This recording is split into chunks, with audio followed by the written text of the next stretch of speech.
Recently, I came across this amazing Framer website which has really cool interactions. Now, the intro has this cool WebGL effect, but then there's one thing that really caught my eye. And when I start scrolling, you can see that we have these individual sections wherein we have the top part of each of the individual section basically out jogging itself and then extending more towards the previous section, which looked really nice. And I think this is something that which we haven't covered in our channel.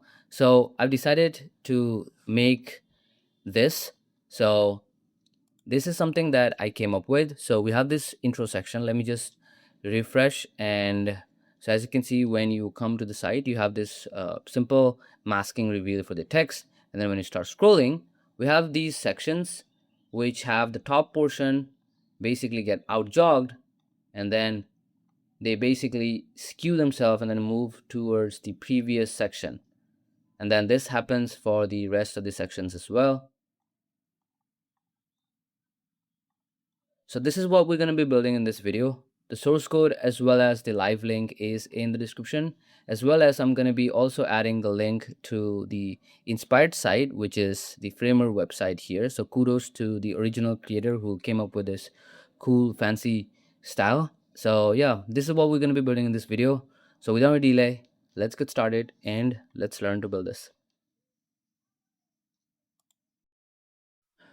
So here I am in my index.html file, and as you can see, we have got a bunch of stuff in here. So we've got a lot of HTML, we've got the CDNs for GZAP, scroll trigger, split text, and Lennis.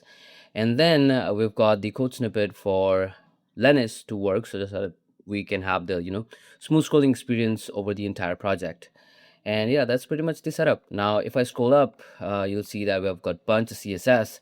So essentially, the entire UI of the project is done, which I'm going to be showing you now. So yeah, so this is the UI, how the entire thing looks. So this is the intro section. We've got a p tag for the label, and then this is the heading element for the actual heading of the intro section. And then when you scroll down, we've got the actual sections coming up. So we've got the image on the bottom left, and then some headings for it, and then these are the actual content for this particular section. Now the same structure follows for the rest of the sections as well. So this is also having the image on the left, heading, and then the content. Same for the third as well as the last one. Now the only thing that changes is the background, the text content, and then the image. Now the image, none of these are mine. I just picked these from Pinterest, and then as for the text content, I've just used AI to generate. So yeah, that's pretty much the entire UI of the entire project. Now you don't really need to stress over how you could actually build exactly something like this, because that's not the core of the video, because building a pretty UI isn't that big of a deal. But then adding the interaction is what we're basically focusing in this video. So to have the out jogged kind of effect that I've shown you in the intro, you could design the sections however you want. It doesn't really affect the animation. The only thing that you need to think of is, so as you can see, we've got these sections. So for the section element, what I've done is I've added overflow as visible. Now this you need to add. The reason for that is because if you have it as overflow hidden, so what's going to happen is when you have the inner element sort of trying to overflow out and then have the out job kind of effect, it will basically be restricting it and it won't be going out of its boundaries. So for that, you need the section to have overflows visible. And then for the out jog part, you need separate element. So for that, now as you can see, this container holds the actual content, and right next to it as a sibling we have this QBG, and then within that we have the actual BG. Now for the first one, since it's kind of like white theme, so we have this as the class. The second one has this, and then the rest of the sections have their individual class names, which basically adds the background color of that particular class. Now in your case, you could have it build something else. You could have the styling hard coded, which is fine. The only thing that you need to make sure is the out-jog part needs to be a separate element, and then the out-jog part also needs to have the same background color as what you're giving to your sections. Or you could entirely have the background only in the out-jog part, but then you would also need to stress the out-jog part to cover the entire area of of the entire section. So yeah, that's pretty much the structure. So we have got skew bg and then the bg within. Now for the styling of this, so we've got the section as visible. So what we do is and then we have the container. So what we do is we target the skew bg, we make the skew bg absolute, take the entire width and height, and then the skew bg also has overflow as visible, just so that the background element within basically is able to move out of its parents boundaries. And then the bg will have width 100%, height 100%, and then transform none and will change as transform, just to give a heads up to the browser that this is going to be animating using the transform property. So you just give a heads up, and that's it. Now when you save, you'll see that now the content is gone. The reason for that is because we have used position absolute, and by default position absolute basically sits on top. So this is why you aren't able to see the actual content. Now to fix the content, you add in the container, you add position relative and give it a z-index of 1, and then the bg or the skew bg, you give it a z-index of 0. That way the skew bg sits behind the container or the actual content, and that's it.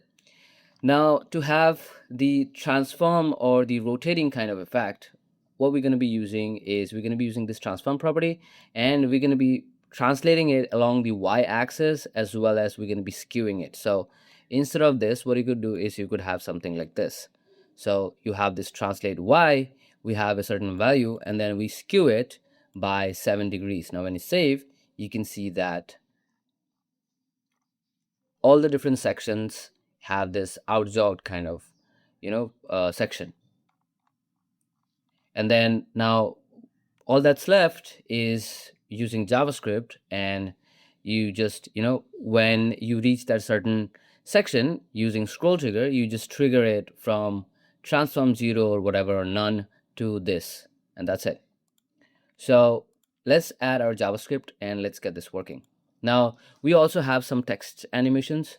So for that, also before we start the text animations, by default we want the headings to be hidden. The reason for that is because when you go to the site and let's say your JavaScript hasn't loaded, you would have the elements already visible, and then after your JavaScript kicks in, the elements would go hiding themselves, and then they would again reveal, which isn't what we're looking for. So the elements should only reveal after the animation ends and not before even the JavaScript kicks in. So by default, we would be using CSS to hide them.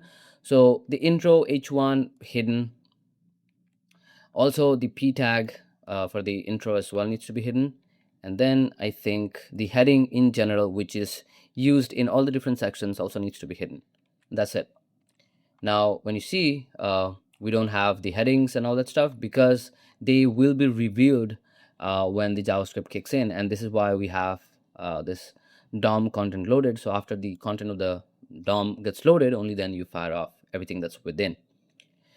So first thing that we do is we create a function that will basically take in the element and will split it using split text and will hide it or basically mask it. So for that, this function takes in the element as the parameter, and then you have the split text, which basically splits the entire thing in lines, however many lines you have, and then also masks it. And then using GSAP, you set it so that they are basically pushed and hidden by 90%. And then you set the visibility of that element as visible. Now, since the element is already hidden and is, not visible, so you can add now the visibility property as visible, which initially using CSS we have hidden. So that's the function that will basically split the text and will hide it. Then we need another function to reveal it. But before that, let's basically return the elements. And then you have the reveal lines, which basically takes in the lines and then just reveals them. So it takes in the lines, the elements basically.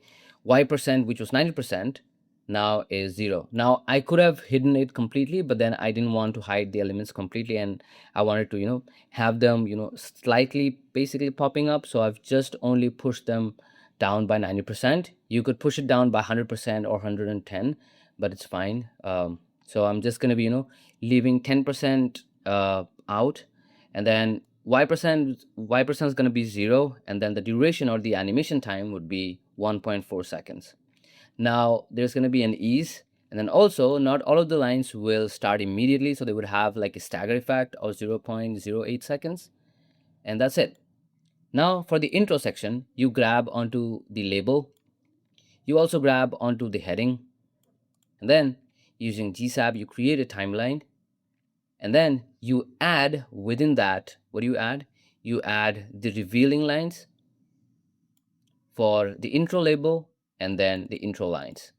Now here, if you look here, what we do is we first grab the p tag, and then we pass it through the split function, split and hide, which basically hides the element, returns the elements as label lines, and then you reveal it in the GSAP timeline, and that's it. Now when I save, you can see that the animation is happening.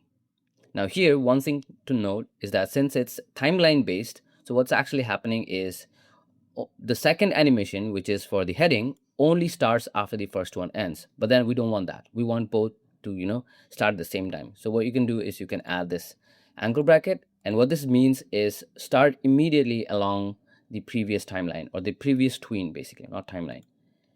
And with that, we have both the animation happening all at once. Now what we do is we have time now to add the scroll trigger for the different sections.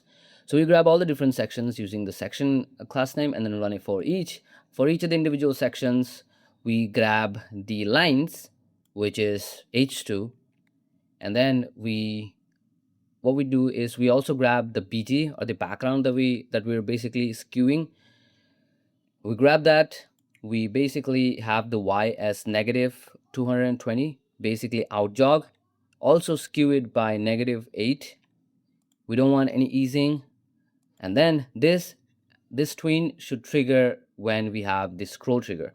So scroll trigger is going to be within here, and then the trigger for this entire thing would be the section. So when the section hits 95% from the top of the viewport, meaning when the top of the section hits 5% of the bottom of the browser, somewhere here, if you follow my cursor, somewhere from here, somewhere here or so, then the animation is going to start, and then it's going to end at when the top of the section, top of the trigger basically, which is the section, hits the 40% of the viewport, which is somewhere around here or so. All right, so it starts here and then ends somewhere here. And then we want scrub as 0.5, just so that as you scroll, the animation also basically progresses. And then you create another scroll trigger. Now this scroll trigger is going to be for the the text that we want to reveal for each of the individual sections, the headings basically. And then the trigger for this would be the section. This is going to start when the top hits 85%, and then it's going to only run once, so once is true. And then it's gonna basically trigger when you enter. So when you enter, you basically fire off this function, which is the reveal lines, and then here you pass in the lines which we're grabbing. So for each of the individual sections, the lines that we grab, you reveal it in here. Let's save. And now when you start scrolling, you can see that we have this cool out-jog kind of animation, as well as the text basically animating. So that's it for this video. The source code as well as the live link is going to be in the description, so you guys can go and check it out. Now, if you're new to the channel, if you haven't subscribed yet, make sure to subscribe and turn the notification bell on, because I bring in cool stuff like these every week. And yeah, make sure to share it with your developer friends, and comment down what you liked about this video, or if you already knew this or not. And yeah, that's it for this video. Meet you guys in the next. Till then, bye bye, take care, and peace.